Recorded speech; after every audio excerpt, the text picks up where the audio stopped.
Chapter 9. AKANKSHA. February 12th, 4:36 p.m., present day. By the time we finish our tea, the cafeteria has started thinning out slightly. The initial rush fades, and people begin dispersing back to their respective floors.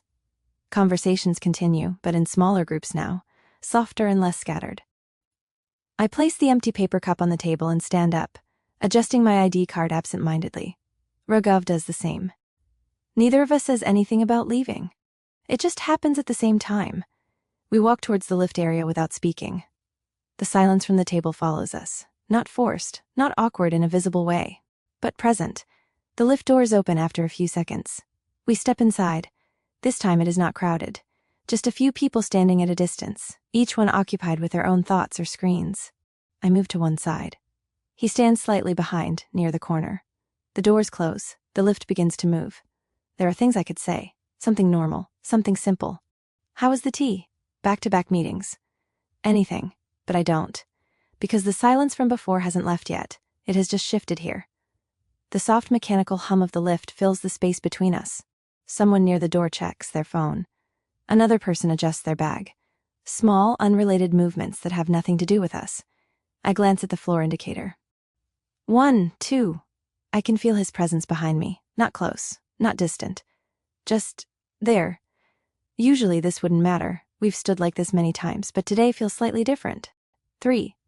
I almost turn. Almost say something. I don't. He shifts slightly behind me like he's about to say something. He doesn't. The lift slows down. 4. The doors open. I step out, then pause for a fraction of a second and turn slightly towards him. Okay. I'll catch you later, I say. For a second it feels like he might say something more. He nods. Yeah. That's it, no extra word, no extension. The doors begin to close. For a brief second I see him still standing inside, calm, unchanged. Then the lift moves. I turn and walk towards the cabin. The corridor feels quieter than before, the usual office noise settling into the background as I walk. Inside the cabin, the atmosphere has shifted. Nisha is leaning back in her chair now, her laptop slightly pushed away. The tension that was there earlier is gone. Mira has removed her headset and is scrolling through her phone with full attention. Both of them look up as I enter. I take the chewing gum from my pocket and slide it across the table towards Mira. You're back, Mira says immediately. I nod, placing my phone on the table and sitting down. Nisha studies my face for a second longer than necessary. Tea? She asks.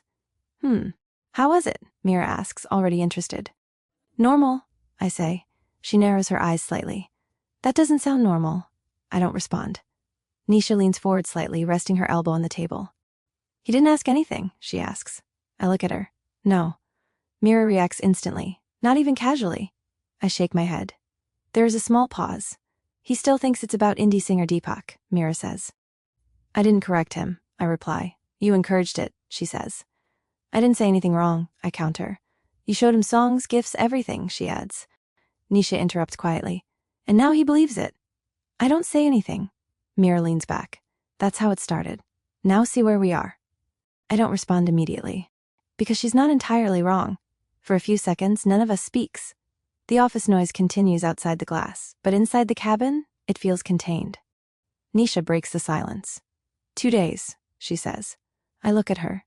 February 14th, she adds. I nod once. Mira straightens in her chair. So what is the plan, she asks.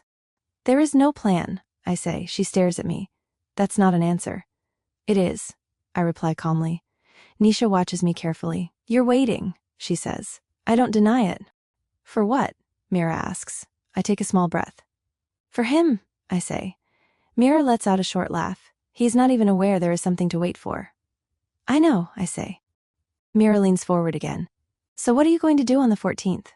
I look at the table for a second, then back at her. I'll tell him. The words feel simple when spoken. Not heavy, not dramatic, but they don't feel simple inside. Nisha nods slowly. Good. Mira raises an eyebrow. Just like that? What else? I ask. She shrugs. Build up, drama, background music. This is not your real, Nisha says calmly. Mira sighs. Fair. I lean back slightly in my chair. The ceiling lights reflect faintly on the table surface. For a moment, everything feels still. He won't expect it, Mira says after a few seconds. I know. He might not react immediately. I know. He might even misunderstand. I look at her. That's already happening, I say. Nisha's expression softens slightly. You're okay with that? She asks. I take a second before answering. I don't think I have another option, I say. Silence again. Outside, someone laughs loudly near the corridor. Inside, none of us reacts. Mira looks at me. You're very calm, she says. I'm not, I reply. You look like it. I'm just not showing it. Nisha nods slightly. That's your problem, she says. I almost smile. Maybe she's right. My phone lights up briefly on the table. A random notification. I don't check it. For a moment, my mind drifts back to the cafeteria. The silence. The way he didn't ask anything. The way he just sat there.